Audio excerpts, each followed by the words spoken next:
Make it clap. Make it clap. Have you noticed how many episodes I keep that in as the intro? Yeah. Yeah, I always keep Yeah. it in. I would just use the song, but obviously we get done for copyright. This is a song. Yeah. I thought it was just being you being No, you. I think it's Busta Rhymes. Oh, yeah. Just make I'm it with clap. you. Do you know what I'm on about? Oh, I know what you're about. Yeah. Busta Rhymes. Episode 2 in the car. We just did an episode which we would have released a week by now. Yeah. Yeah. So this is week 2. So we're back in the car with Billy Bob. Billy Bob, he is a dog. He is neither of our dogs. He's our friend dog. Woof, woof, woof. Woof, woof, woof. I've got pig tuff.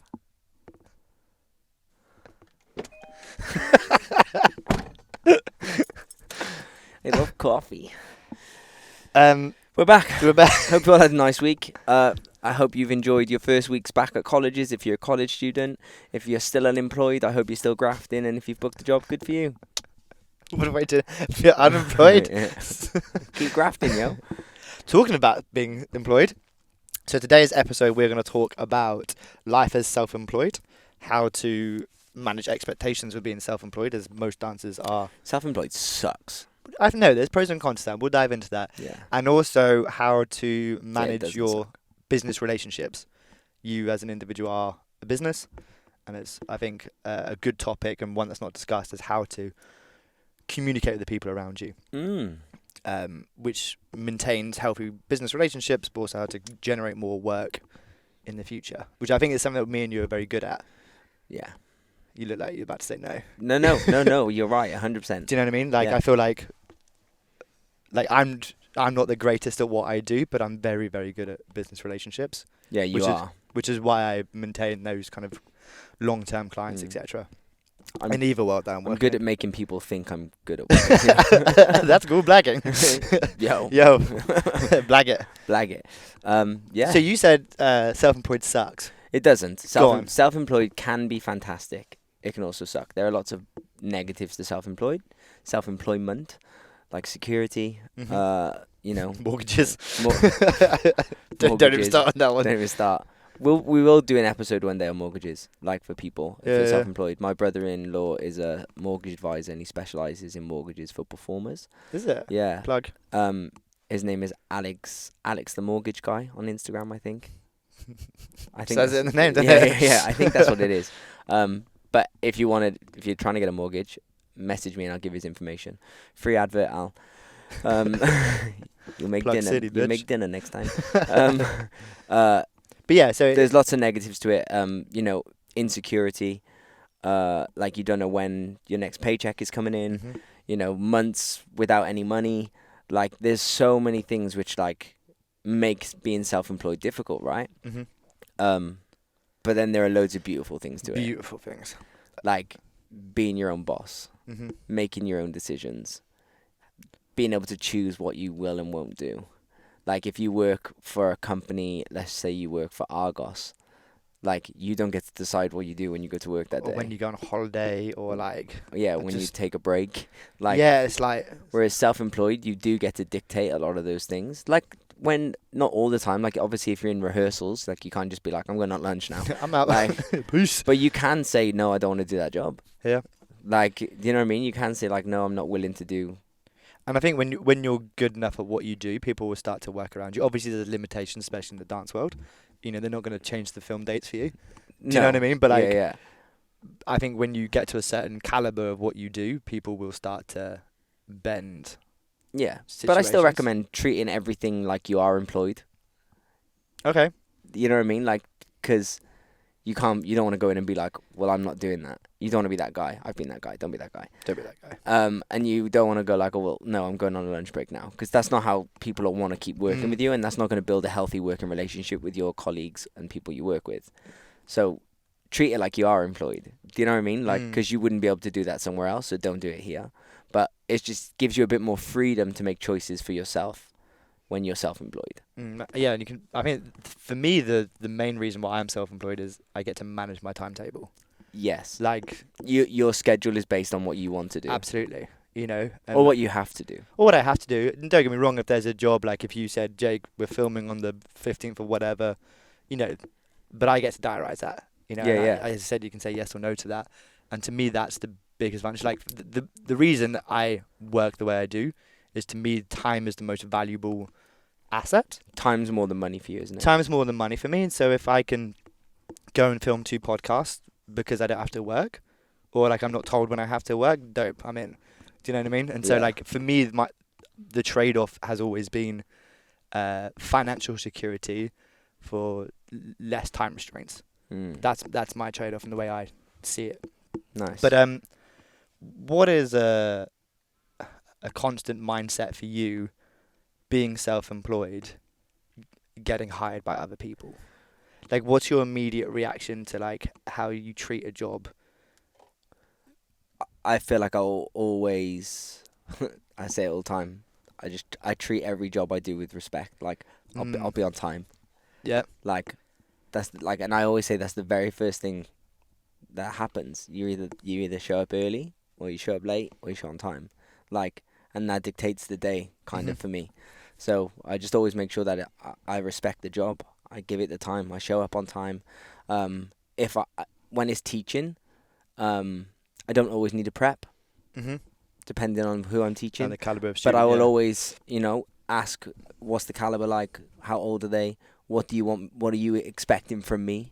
Like, what do you want to gain from me coming to teach your students?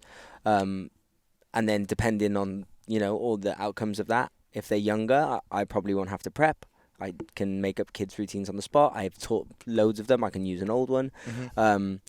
Even with older advanced ones, but say they're like, oh, we want to really focus on this specific skill, or we want to do an audition prep, like, then cool, I have to prep and I'll adapt to it. But to me, knowing all what they're asking from me or what they want, that's my prep. And that comes within the communication pre-job. Yes. So like something that I always do, no matter what client I'm working with, as a videography client or PT client, is like get into a good solid consultation with them and dive into the nitty-gritty details. Yeah. I like what you said about what do they expect from you. Something that I do in my PT consultations is, it's a very coaching style question, but I think it sets the tone of how you're going to work together. Is I always ask the question, in order for me and you to have a successful relationship, what characteristics do you need to bring forward? And I say that to them, like, what do you need to bring towards this this relationship? And they go, oh, I need to be hardworking, on time, whatever. And then I go, and now what characteristics do I need to bring forward? So then I know what role I'm playing within that job. Yes. If they need me just to be on time, motivational, whatever, or they need me to pick them up when they're down, or if they haven't turned up for a week, to text them to come in to give them shit. To give them shit. Do you know what I mean? So then I know what role I'm playing. Yeah. And whilst I don't implement that into the videography world as much, because it's a bit more of a cut and dry relationship, it's still, I use that initial contact or consultation to really dive into the details, so I know who I'm trying to be. Yeah, I feel like to be successful, not the only way to be successful, but to be a successful self-employed person, you have to be a bit of a chameleon. You have to be able to adapt and know who you're talking to. Know who you're talking to, because like your boss changes. Your boss is always you, but the person who's hiring you changes every day or every week. Yeah. So it's not like you go to Tesco and the manager is your manager for 20 years. Like, you're always going in and, do you know what I mean? You're always dealing with different people. So you have to always kind of go in and be able to go, okay, they're an alpha. Like, so I'm going to play beta. So I'm going to take a step back. I'm not going to be the aggressive one, because we can't both be aggressive, because we'll collide. Like, if you're indecisive, if you're coming to hire me and you're quite indecisive, maybe I need to take the lead on this. And and you do this a lot, especially with videography, especially with me. Like, I take over. You take over, because you go, what do you want? And I go, just make it look good, bro. I'm here to teach them steps. Like, do you know what I mean? Whereas at first, you didn't really know how, you were a bit like, like, because it was new, right? When you started filming, I was the first person you probably filmed for. Yeah. Like, so it was a bit like, and I was like, just do you, bro. Figure it out. Like, I figured it out. Yeah. Sort of. Which actually worked, because it kind of was giving you free range to learn and fuck up. And which is what I needed, for sure. But I love the idea of being a chameleon. Like, so true. Fucking hell, sorry. Making noise.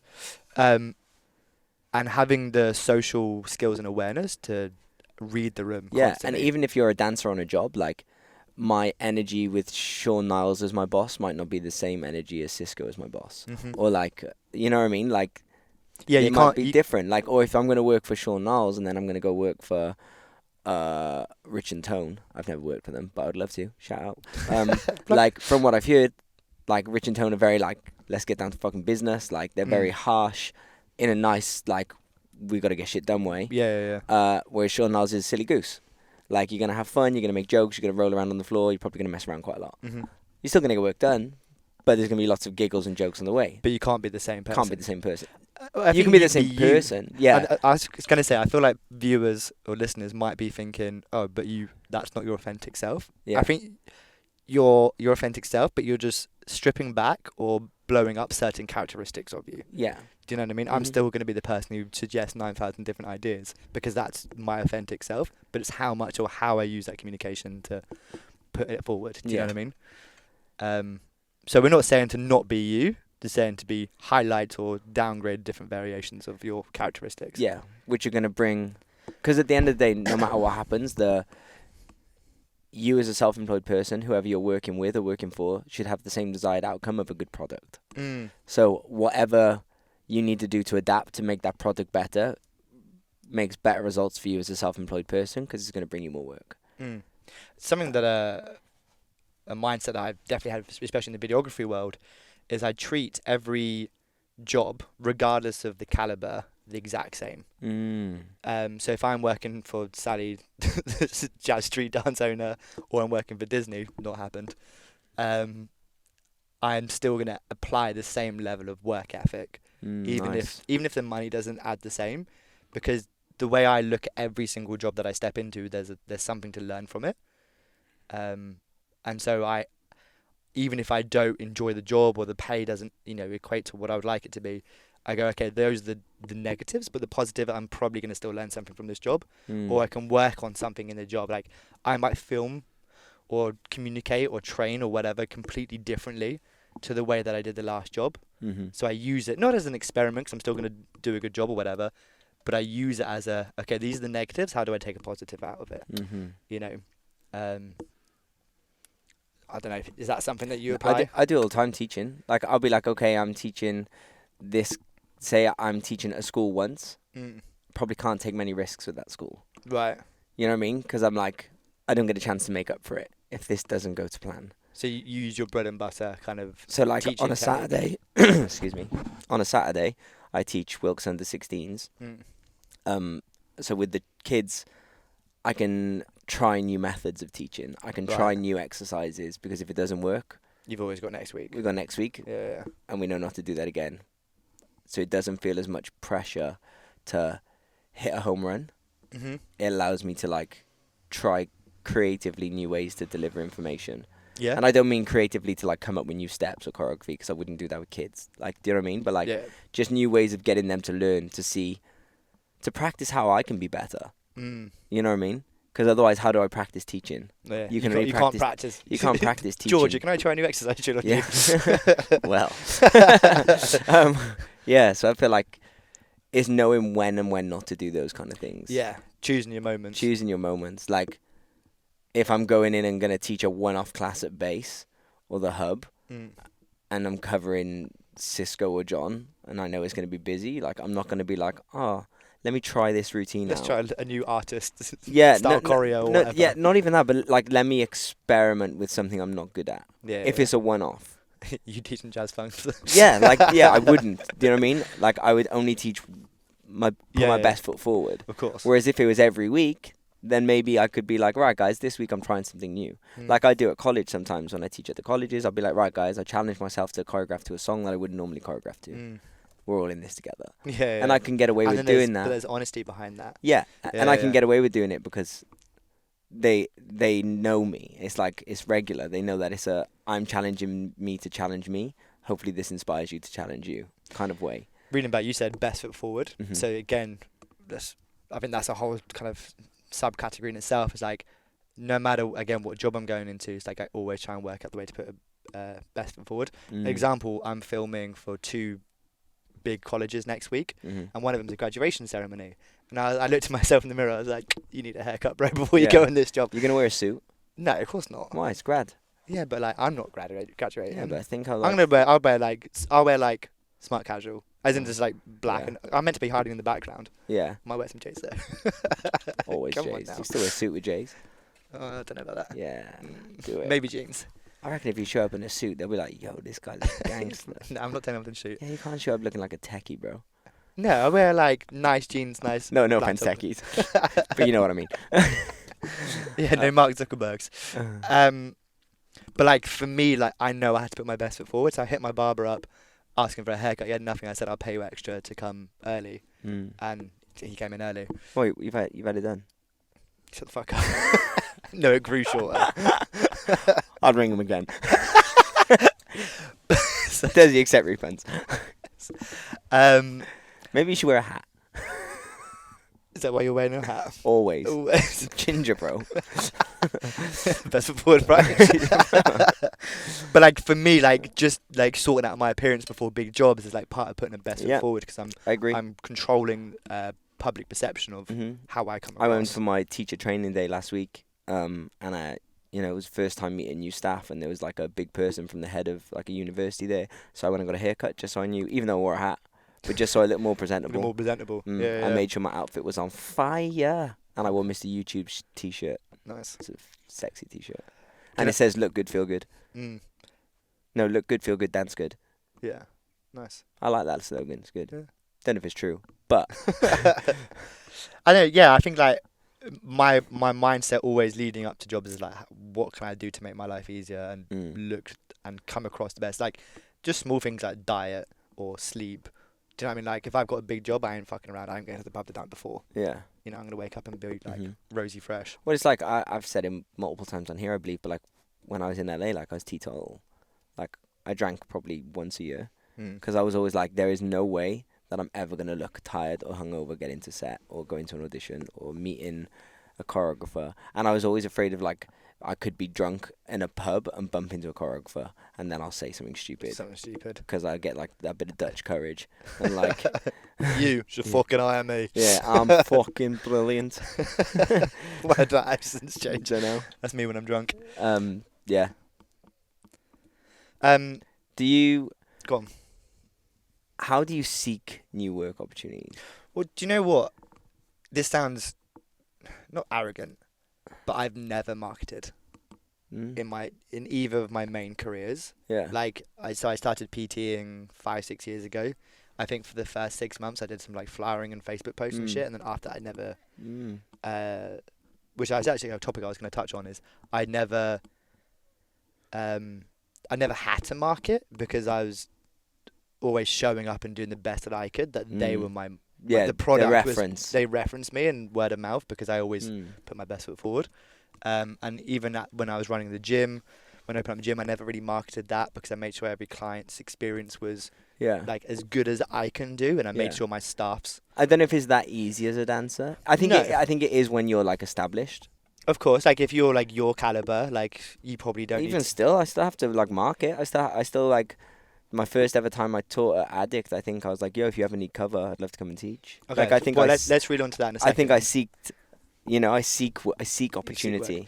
And then in the videography world, this is quite a new endeavor. I've never advertised.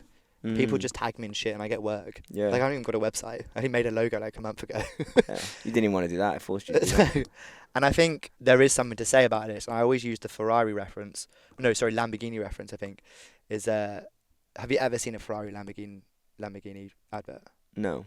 No, because I don't need to. Yeah. Because their product talks to themselves. And that's always my focus, is like, I don't think this is the correct business idea for the record. But I think my focus has always been to do a really good job and people will hear about it, rather than focus on telling people that I'm a good idea. Yeah. You know, and the moment I get contacted by an inquiry, I nearly always convert, because the moment I get them onto a phone call, I can fill people with confidence. I would love you to like be at that, because like your success rate of like booking your job via a phone call. I'd love for like a casting director to call me and be like, so I'm just inquiring if you're available, like, and I'd have to sell myself. It'd be so funny because that doesn't happen because we have an agent, right? Yeah. So essentially, like, our agent should do that. But I'm pretty sure they're just like sending an email or ringing, and they're not vouching just for you. Just for you. They're going, I've got 5 other dancers or whatever. Yeah, but like if they'd be like, you have to do the conversation yourself, and I guess it's like you do that at castings and auditions.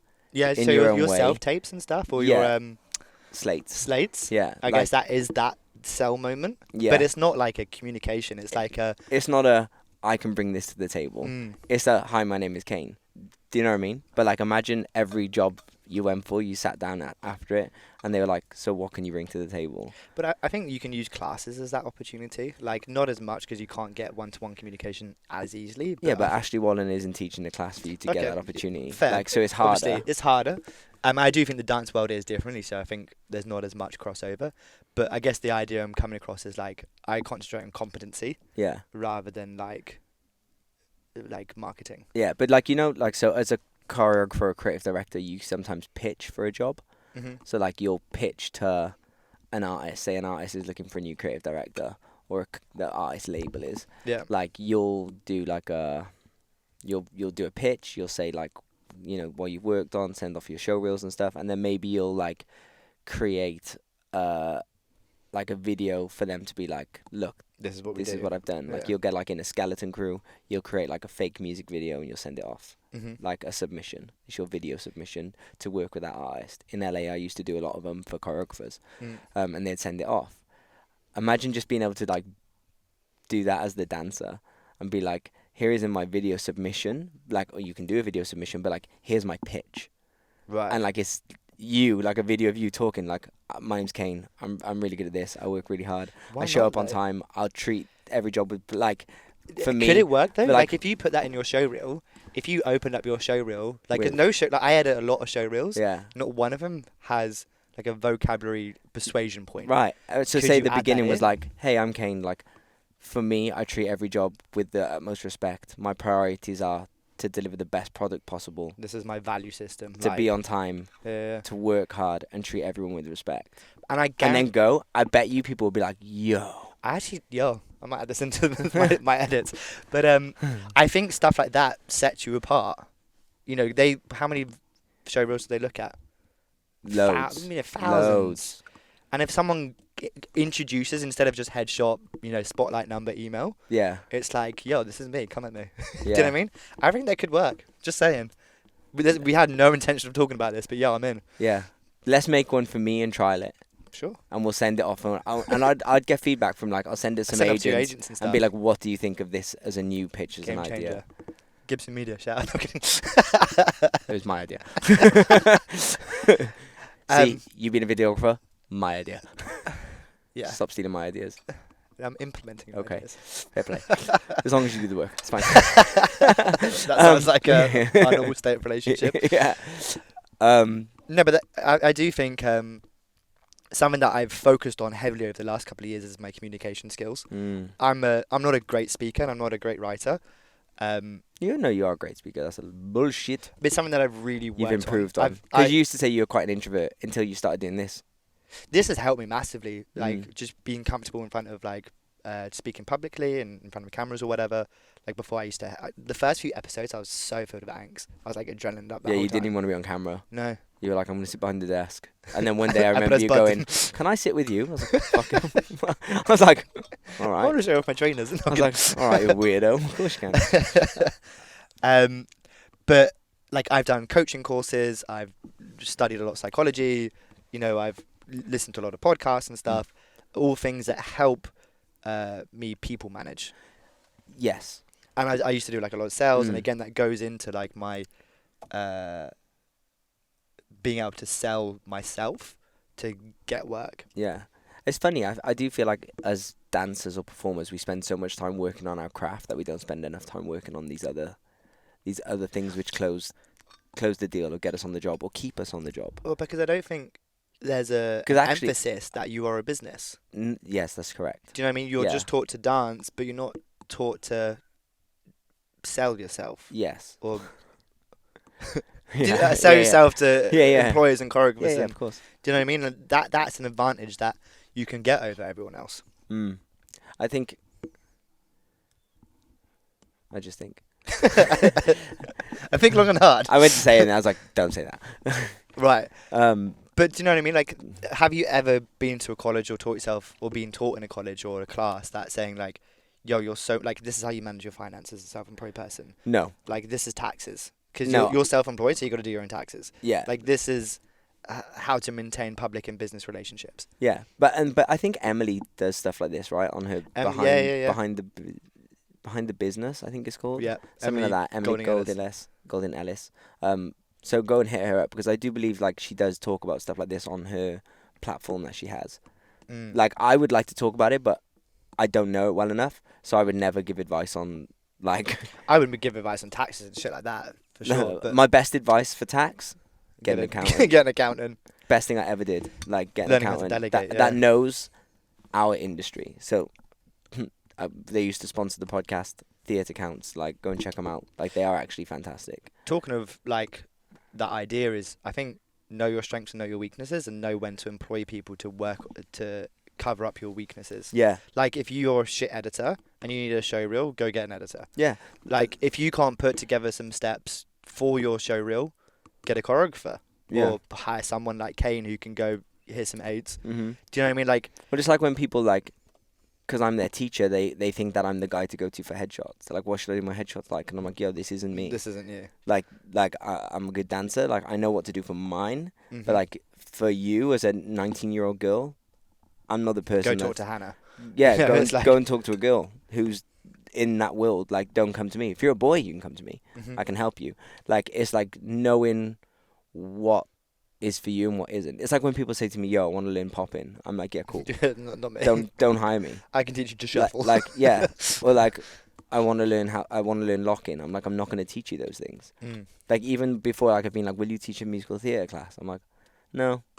And they're like, why? And I'm like, because it's just not. It's not who you are. Like, I'm not going to be able to bring my best. I can bring my best foot forward for that thing, but it's not going to be It's not going to be an industry. It's not going to be best foot forward. It's not going to be how I want to be represented or how I want to be seen or perceived. But again, kind of reading back. So to delegate. Yeah, like going back to like delegation is like, I always view things like that as an investment in more time, but be a better product. Like, again, you are, in my mind, you're a product at the end of the day. So if you spend 300 quid on getting some headshots, buy, one of the best dance headshots in the country or whatever, you're giving yourself edge. Can you get yourself really nice looking showroom? But then if you're doing that, then if you're already going to invest that much money in a headshot or something, why not invest it in, like, getting a makeup artist or getting I know it's money, and it sounds like, I know it's not that easy, because headshots are 300 quid, your makeup artist 150 quid, your showroom is another 300 quid. Like, your whatever. person's get your stuff, but like all these are, like, if you get headshots and you spend £300 and then they come back and they're a 7 out of 10, but you could have spent an extra 100 quid to make it a 10 out of 10. 10 out of 10. It's money in the bank. And it's also like, those headshots can be, in my mind, again, I'm not obviously a professional dancer, but those headshots could be the difference between you getting a job and not. And if that one job is likely going to pay off your headshots. Like, I was showing you some headshots earlier for a job that I'm working on of, like, the dancers. And I was like, I know some of the dancers. And I'm like, look how incredible this dancer is. We know how incredible they are. Look how poor that headshot is. And it's not like, it's not even that it's like a poor headshot. It just doesn't show that person at all. It doesn't show her off. Highlight. It doesn't highlight that human whatsoever. And even a boy, like, one of the boys, he's one of, like, both of them are actually, they're both ex-students, and they're both two of the best dancers I've ever taught, and I know, and I believe they're going to have the most amazing careers. And I was like, their headshots do not show them off in their light. In their best light. Yeah. Do you know what I mean? It shows like a quarter of the personality or their ability. And I think I was talking to a client about this the other day, like, we're very reactive rather than proactive. And so, can you be proactive about investing in yourself early on so that you reap the reward later? A quote that just comes to mind is... You love a quote. I love a quote. I can't actually remember what the quote is, but it's basically saying we either get paid for the decision we make years ago, or we're paying for the decisions we made years ago. Ooh. And I really like that. Say it again. It's, I can't. I'm gonna fuck this one up. You're either getting paid for the decision you made years ago, or you're paying for the decisions you made years ago. And it's like the idea of, like, just because there's not an instant reward now doesn't mean there's not a reward for it later. Like, if you pay for headshots now, let's say as a continued example, and it doesn't book you a job next week, it might book you a job in 6 months' time. It might book you a job in a year's time. We can use this as an example. We talk about it all the time. I was going to bring it up, like, actually. This shit to run is so expensive. and time. And more time than you would even know. We don't just come here, sit, talk, and it's done. No. Like, it's so much time, especially for you. Yeah. But it's so much time. Like, and we don't reap... There's no financial reward here. We don't make a penny from this podcast. But the gains from it are that, like, people will hire us in to teach or to do videography work, and social status, and names, and we know that it'll pay off in the future. Yeah. Or we're banking on it paying off in the future. Well, I think I think it's very indirect income. It's, you know, as you said, like, we get more work from it, but blah blah blah blah. Like, and which isn't the reason we do it. We do it because we're our main. Like, when we first started doing this together, you said, like, how are you gonna, like, monetize it? And I said, my goal is to impact people. Mm-hmm. Like, if I impact one person, my job is done. If we just focus on impacting one person at a time, then organically everything will pay off. And slowly, I feel like it's beginning to, like, come into fruition. Not direct income to the podcast, but, like, we're getting more opportunities because people go, oh, you're the guys from the podcast. Yeah. You There's guys. so many times they go, you're from the podcast, aren't you? Yeah. Even Taz said that she was at base. I think I told you. And someone went up to her and was like, she had 2 people in the same day go, you're the girl on that podcast. And she was like, yes. Yes, I am. And but, like, kind of sticking on that idea is, like, don't be blinded by short-term gain. Yes. Do you know what I mean? Like, I think as self-employed, you're always thinking about, like, what does this look like in 5 years' time? What are my decisions now? Pay me later. But as a dancer, that's really difficult. As anyone, is really difficult. But as a dancer, it's really difficult to see 5 years' time when we can't pay that month's rent. Of course, you know but it's like I'm not saying that. It's more about your decision making. Yes. How do I network? Like, how do I communicate to people? Like, it's all these, like, micro decision making. Yeah, like, if you know that let's say you can be the dopest dancer, but you know that, like, you struggle, you get social anxiety. Mm-hmm. Like, you want to try and work on overcoming that because the social aspect of this industry is a huge part of it. Do you know what I mean? Because no one wants you, like, you can be the dopest dancer, but you turn up on set, you don't know anyone, and everyone's like, oh, he's weird. Weird and awkward. And he's clunky. Awkward. Like, we why just got doesn't he served talk? by a guy in a coffee shop. We got served by a guy in Costa. And he was the weirdest dude in the world. And it was nice, but it was so socially awkward and weird, and we were both like, yo. It made us feel uncomfortable. Yeah. No, well, but, like, if you said to me, do you want to be served by him again, I'd go, no thanks. No thanks. Even though he made the same cup of coffee as anyone else. It's actually really nice. But it made me feel uncomfortable for those 5 minutes. So, like... So you could be a dope-ass dancer, but if you're making people feel uncomfortable on set... then you're probably not going to get hired back. And all these things fall into the game. Yeah, and it really is a game. I think as self-employed, I don't know, I treat it like a game. Monopoly. Yeah, it's like experimenting and, like, just working shit out, and it's quite an enjoyable experience. Yeah. But I think that the main thing is, like, be a nice person. I think if you're likable. So, like, the other day I did on Instagram. It won't be the other day for this episode, but it was the other day for this conversation. 2 weeks in the other day. Yeah. Like, choreographers you'd love to work with, and people were, like, writing, like, their recommendations, and someone put Liam Lunis, and then it came to my mind that, like, I don't think I've ever worked for Liam, but I had a conversation with someone who has worked for Liam, and I said, how did it go? And he said, like, he's the nicest guy to work for, and he is amazing at dealing with, like, the production team. He's, like, so easygoing for them. And I was like, that's part of his success. Yeah. Like, not only his talent and his vision has got him there, but that's a huge part of it because everyone likes working with him. Yeah. So that's why he's always there. That's why he's always getting those jobs. Like, but the fact that the first thing I said was to this other established choreographer, what was it like working with him? He didn't even go his dope choreo. He's like, he's such a nice guy. A nice person. It's interesting you say that. So there's a statistic, I can't remember the exact numbers, but if you have a negative experience, let's say you go to a restaurant, you know, it's shit, the food's, you know, rubbish, whatever, on average, you'll tell 7 people. Those 7 people tell a further 3 people. Those 3 people each, bear in mind, those 3 people tell another 1 person each. So it's a massive spread of like negative influence. If you have a positive influence, on average they'll tell 3 people, and those 3 people tell 1 person. I can't remember the exact numbers, but it works out something like there's a 35% discrepancy between a negative and a positive experience. Wow. Which is crazy, right? Because we all harness on the negatives. So, and I have that in my mind when I work for anyone or have like a social or business interaction with someone, not necessarily social, but business interaction. It's like, I need that person to walk away from with a positive experience. Whether it's I get their content to them sooner or I'm just lovely to have around on set or whatever, like that's in my mind. Yeah, that makes sense though, because we do, like, as we a harness society. Yeah, it's more attractive to talk about. Yeah, which is like, fucking stupid. So stupid. Yeah, man. Don't. I mean, I think we could talk about this subject for days because we've got so much experience in this realm. But I think short and sweet for now. Yeah. Yeah. Guys, make sure you hit that subscribe button. Is that the way we're doing it every week now? I don't know. Hit that subscribe. I don't know. I feel like I've stolen it or something.